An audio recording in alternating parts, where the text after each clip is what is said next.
अस्सलाम वालेकुम व्यूवर्स, हम लोग माइक्रोसॉफ्ट वर्ड के रिलेवेंट जो है लेक्चर नंबर 3 देख रहे हैं। इस लेक्चर में आज हम देखने जा रहे हैं कि प्रीवियस लेक्चर में आपने फाइल में देखा था उसमें कौन कौन सी टर्म थी और उनके बारे में देखा था। आज हम होम को देखेंगे, इस तरह 1 बाय 1 तमाम एप्लीकेशंस को लेक्चर वाइज देखेंगे और फिर इसके ऊपर हम लिखना सीखेंगे। फिर आपके लिए काफ़ी इंटरेस्टिंग होगा कि कैसे आप उसके ऊपर काम कर रहे हैं। जो चीज़ आपको चाहिए फ़ौरन से आपके सामने होगी। तो ये थोड़ा सा मैं आपको बता दूँ, मेरा हैंग हुआ होता है लैपटॉप या चूँकि हैवी सॉफ्टवेयर की वजह से।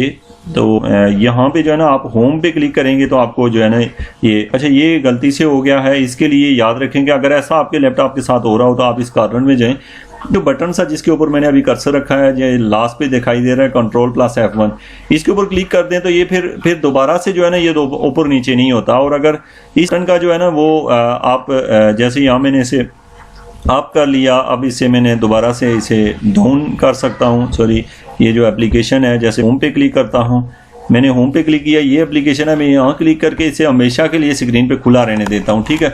अच्छा, अब मेरे पास ऑप्शन है होम का। ये जो होम है इसके बारे में आज आप लोग देखेंगे कि होम के ऊपर कौन कौन से ऑप्शन अवेलेबल हैं। इसी तरीके से इंसर्ट के ऊपर जाएँ तो कौन कौन से एप्लीकेशन अवेलेबल हैं। होम के ऊपर जो एप्लीकेशन हैं वो आपके सामने हैं, ये सारी होम एप्लीकेशन हैं। होम में ये जो आपको खड़ी एक लाइन नज़र आ रही है, इसके साथ ये कॉर्नर में देख रहे हैं कि ये आपको एक एरो सी दिखाई दे रही है।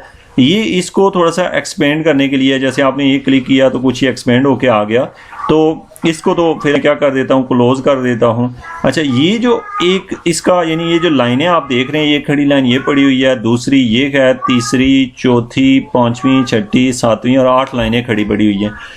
अब स्टूडेंट याद रखना कि ये होम के अंदर ये चीज़ें होती हैं और इनके नीचे इनके नाम लिखे हुए हैं, आपको इनका पता हो कि होम अंदर ये एप्लीकेशन मौजूद होती हैं। अच्छा, ये आपने कोई याद नहीं करनी होती हैं, आपने जस्ट ये है कि आप तमाम स्लाइडों को जब देख लेंगे तो आपको बहुत सारा आइडिया हो जाएगा और आपको फ़ौरन से उस चीज़ पता चल जाया करेगा कि आप क्या करना चाहते हैं।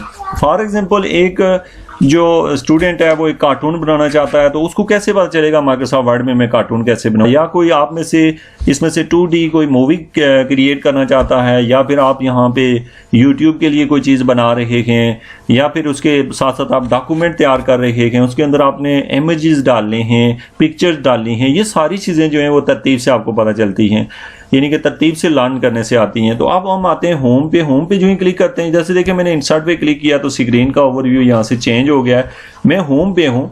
अब होम के ऊपर जो पहला हिस्सा है इसको हम लोग क्लिप बोर्ड कहते हैं। एक तो इसको क्या कहते हैं, क्लिप बोर्ड कहते हैं। तो आपको पता हो कि क्लिप बोर्ड के अंदर कौन कौन सी चीज़ें होती हैं। इसके अंदर हमारे पास पेस्ट का ऑप्शन होता है। पेस्ट क्या होता है, लेट्स यहाँ पे मैंने सपोज लिखा है HF लिख लिया। अब मैंने क्या करना है, इस HF को मैंने कॉपी करना है। अब मैंने इसे सिलेक्ट किया।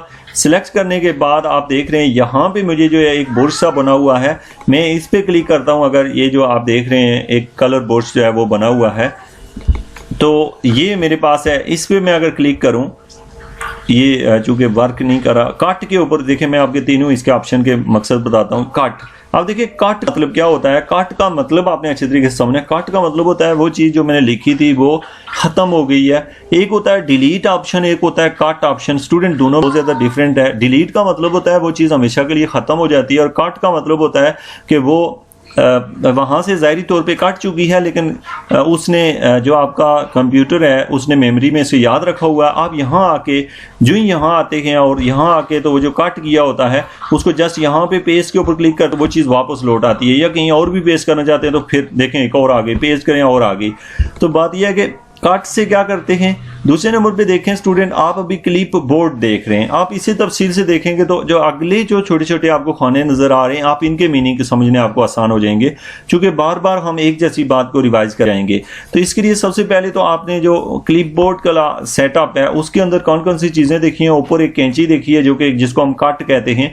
नीचे एक 2 पेज बने हुए हैं, इसका मतलब होता है कॉपी करना होता है। और जो तीसरे नंबर पे है यहाँ पे, इसमें हमारे पास इसको जो प्रिंटर के लिए जो कमांड यूज़ करते हैं या प्रिंट करने के लिए उस तरीके से इसका यूज़ करते हैं। तो यहाँ पे हमें साथ साथ यहाँ लिखा भी होता है कि इसके शॉर्टकट कीज जो हैं वहाँ क्लिक करें तो आपको ये सामने नजर, क्लिक करने के बगैर ही आपको वहाँ नज़र आ रही होती हैं। पूरा स्टूडेंट ये जो है ना ये पेस्ट ऑप्शन है। आप याद रखें कि कुछ चीज़ें ऐसी होती हैं जो डार्क से कलर में दिखाई दे रही होती हैं, जैसे आप यहाँ स्क्रीन में देख रहे हैं कि डार्क कलर में वो दिखाई दे रही हैं। तो डार्क मीन के जो ये कट वाली जो कैंची है वो सही नहीं वर्क कर रही, इसके ऊपर मैं क्लिक भी करूं तो कुछ भी नहीं करेगी, क्योंकि ये चीज़ें तभी वर्क करती स्टूडेंट जब आप उस टर्म को सिलेक्ट कर लें। सिलेक्ट करने का तरीका क्या होता है, आप वहाँ कर्सर रखें और थोड़ा सा उसे खींच दें बैक साइड पे, तो ये सिलेक्ट हो गया। जब सिलेक्ट हो जाती है कोई चीज़ तो ये जो ऑप्शन है, बहुत सारे ऑप्शन वो वर्क करना शुरू, जैसे ये अभी सिलेक्ट हुआ है तो अब आप देखें आपकी कैंची का कलर बदल चुका है, आपकी पेस्ट का कलर बदल चुका है, यानी कॉपी का कलर। आप देखें स्टूडेंट इन चीज़ों को समझिएगा। कट का मकसद होता है उस चीज़ को वहां से ख़त्म करके कहीं और रखना, और डिलीट का मतलब होता है हमेशा के लिए ख़त्म कर दे, और कॉपी का मतलब होता है उस चीज़ को वहीं रहने देना और उसका एक इमेज ले लेना और अगली जगह जहाँ मर्जी उसको रखना चाहे वहाँ रख सके। और पेस्ट का मतलब होता है जहाँ पे हम रखना चाहते हैं वहाँ पे हम कर्सर को क्लिक करते हैं। लेट सपोज मैं HF को जो है ना यहाँ आगे कहीं रखना चाहता हूँ, तो मैंने क्या किया, यहाँ से पेस्ट दबा के मैं आगे ले जाता हूँ और यहाँ पे रखना चाहता हूँ, तो मैंने जस्ट क्या करना है, यहाँ पेस्ट पे क्लिक करना है। आप देखें वो यहाँ आ गया है। जहाँ अपने कर्सर को लेके जाना होता है वहाँ पे जाके जस्ट पेस्ट पे क्लिक करें। इसकी शॉर्टकट की भी आपको पता हो, आप या तो यहाँ क्लिक करके करें या Ctrl+V कर दें तो डायरेक्ट वहाँ पे पेस्ट हो जाता है। तो आपने जो होम में सबसे पहली चीज़ देखी है वो कट है, कॉपी है, ये इसके बाद हमारे पास पेस्ट ऑप्शन है। ये कुछ चीज़ें आपने क्लिपबोर्ड के अंदर देखी है। फर्दर जो नेक्स्ट एप्लीकेशन है आप देख रहे हैं, यहाँ पे आप देख रहे हैं जिसका नाम फ़ॉन्ट है। फ़ॉन्ट का ताल्लुक अल्फाज के साथ होता है। अल्फाज को मोटा करना, उनको पतला करना, उनको डिज़ाइनिंग करना, उसके साइज़ को बड़ा छोटा करना, उसको कलर करना और उसके बैकग्राउंड को कलर करना, ये सारे ऑप्शन इसके अंदर होते हैं। आप देखिए स्टूडेंट यहाँ पे, जैसे कि मैं आपको ये बताऊँ कि मेरे पास कोई एप्लीकेशन हो, अगर लेट सपोज कि मैं आपको कुछ लाइन कोई दिखा देता हूँ मेरे पास लिखी हुई, तो ये जैसे मेरे पास पहले से कुछ लिखा हुआ है, इस टर्म में मेरे पास लिखी हुई जो लाइनें हैं, यहाँ से इसको मैं कोई और एप्लीकेशन ओपन कर लेता हूँ जो सिंपल हो और आपको समझ आए। मैं जाता हूँ, मैं पहले से बनी हुई को ओपन कर लेता हूँ ताकि आपको ये चीज़ें आसानी से।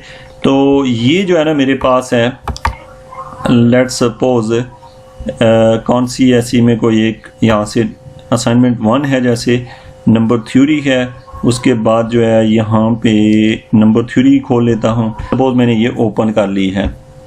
अब स्टूडेंट ये ओपन हो जाएगी, थोड़ी देर में आप इसे देखेंगे ये ओपन हो जाएगी।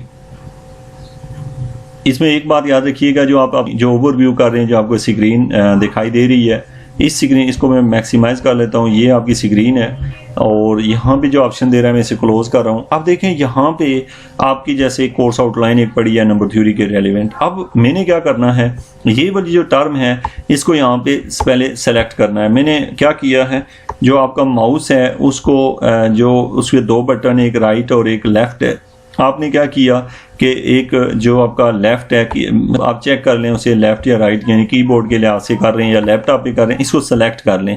अच्छा, इसको जिस चीज़ को आप सेलेक्ट करते हैं, सेलेक्ट करने के बाद आप आ जाएं फ़ॉन्ट के अंदर। देखें फ़ॉन्ट में कुछ चीज़ें देखें तो सबसे पहले यहाँ पे आप क्लिक करें, इसके ड्रॉप डाउन मेन्यू इसको कहा जाता है। ये जो एरो से नीचे की तरफ पड़े होते हैं इन्हें ड्रॉप डाउन मेन्यू कहा जाता है और इसके अंदर बहुत सारी चीज़ें आपको नजर आएंगी कि यहाँ पे बहुत सारे डिज़ाइन हैं।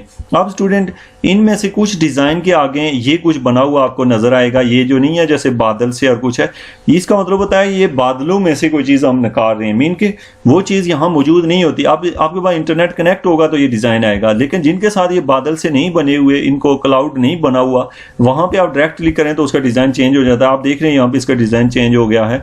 और इसके साथ साथ और कोई डिज़ाइन आप लेना चाहते हैं, जैसे आपको ये भी पता होना चाहिए कि जैसे कि आपको एक मिस्टेक हुई थी नवाज शरीफ साहब से, ये हुई थी कि उन्होंने एक एप्लीकेशन दी थी जिसके अंदर उन्होंने कुछ लिखा हुआ था, शायद मुझे ठीक से नहीं पता, कि उन्होंने अदालत में दे दी कि ये फ़लाँ दौर का ये मायदा है, तो वो शायद ये था, उसमें मसला ये बना था कि ये जो आप फ़ॉन्ट देख रहे हैं, ये जो डिज़ाइन देख रहे हैं यहाँ पे, ये डिज़ाइन जो है वक्त के साथ बने हैं। जैसे इस फ़ॉन्ट का मसला वहाँ बन गया कि जो कैलिफ फ़ॉन्ट है वो 2007 में आया, तो आप कह रहे हैं कि 2005 में। आप इस बात को समझें तो देखें, मैं जैसे किसी के साथ मायदा कर रहा हूँ 2020 में, और मैं मायदे ऊपर जो है ना मेरे पास जो डॉक्यूमेंट होगा, जैसे आप स्क्रीन पे देख रहे हैं, ये डॉक्यूमेंट और नीचे लोगों ने साइन किए हूँ, और आज से 20 साल बाद कोई मुझसे पूछता है 2040 में कि ये डॉक्यूमेंट दिखाएं कि आपने कब मायदा किया था, तो मेरे पास जब डॉक्यूमेंट नहीं होंगे तो मैं जाली डॉक्यूमेंट तैयार करूंगा। अच्छा, मैं जब जाली डॉक्यूमेंट तैयार करूंगा ना, तो वो मैं 2040 में तैयार कर रहा हूँगा, तो अब जो चीज़ 2020 में होगी डेफिनेटली वो चीज़ जो है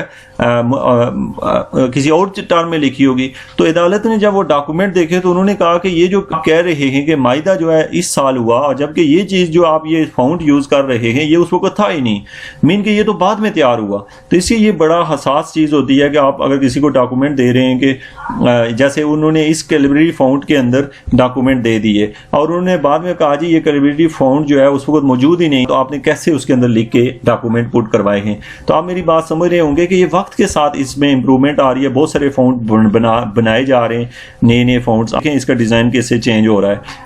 तो अब याद रखें कि इनको चेंज करने के लिए सबसे पहले उस चीज़ को सिलेक्ट करना ज़रूरी होता है। अच्छा, सिलेक्ट करने के बाद आप जो भी फाउंड यहाँ से लेना चाहते हैं आप ले सकते हैं। अच्छा, वो लेने के बाद पहली चीज़ है फाउंड, उसके बाद ये जो आप देख रहे हैं यहाँ ड्रॉप डाउन, इसके अंदर ना आप कहीं भी क्लिक करें तो उसका साइज़ बड़ा है छोटा आप कर सकते हैं, जो कि आप नीचे देख रहे हैं। याद रखें आप अगर पूरे डॉक्यूमेंट को छोटा बड़ा करना चाहते हैं तो फिर तो आप यहाँ से सारे को सिलेक्ट कर लें। अच्छा, सारे को सिलेक्ट करने का तरीका यह है कि आप कंट्रोल लिखें, कंट्रोल मीन के कीबोर्ड के ऊपर एक बटन होता है CTRL लिखा होता है, उसको क्लिक करें और उसके साथ कंट्रोल प्लस का मतलब ये प्लस का बटन दबाएं। कंट्रोल प्लस जब बोलूं तो इसका मतलब होता है कि कंट्रोल को पहले दबाना है और फिर छोड़ना नहीं है, पकड़े रखना है और फिर A का बटन दबाएंगे कंट्रोल प्लस A। आप समझ गए होंगे what is mean by the control plus A। Control plus A का मतलब क्या हुआ कि आप लोगों ने उसको सिलेक्ट कर लिया।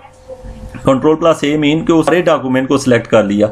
आप स्टूडेंट देख रहे हैं कि मैंने सारे डॉक्यूमेंट को सिलेक्ट कर लिया। मैं फिर मीनिंग समझा दूं, कंट्रोल प्लस A का मतलब है पहले कंट्रोल दबाएं और उसको छोड़े ना दबाए रखें, बाद में A वाला बटन दबाएं तो ऐसा होगा। तो ये है कंट्रोल प्लस A। अब इसका फ़ायदा ये है कि आप एक ही टाइम में इसकी डिज़ाइनिंग जो है यहाँ से जो मर्जी लेना चाहते हैं, जब आप ऊपर देख रहे हैं कि डिज़ाइनिंग साथ साथ डॉक्यूमेंट की चेंज हो रही है, यानी आप जैसे मैंने इसकी चेंजिंग कर दी है। अब इसके साथ साथ इसके फ़ॉन्ट साइज़ को आप छोटा बड़ा करना चाहते हैं, देख रहे हैं आपके पास जो है ना, जैसे मैंने इसके फ़ॉन्ट साइज़ को बढ़ा दिया, अब मैं इसके फ़ॉन्ट साइज़ को कम कर दूं या फिर मैं कुछ लाइनों के फ़ॉन्ट साइज़ को कम या ज़्यादा करूं तो मैं वो कर सकता। लेकिन आप देखें मैं जैसे ये वाला जो है द हेरिटेज कॉलेज जो है इसको थोड़ा सा मैं कर लेता हूँ, आपके पास है यहाँ जाके। तो मैं अब आपको इन दो चीज़ों का पता है, डिज़ाइन चेंज करना, फ़ॉन्ट साइज़ को छोटा बड़ा करना। अब स्टूडेंट यहाँ पे तीन आप चीज़ें देख रहे हैं, एक बी है जिसको हम लोग बोल्ड कहते हैं। बोल्ड का मतलब होता है चीज़ों को मोटा करना। अच्छा, ये देखें मैंने बोल्ड पे क्लिक किया तो पहली बात है कि ये बोल्ड, पहले ये बोल्ड था, अब बोल्ड हटा दिया है।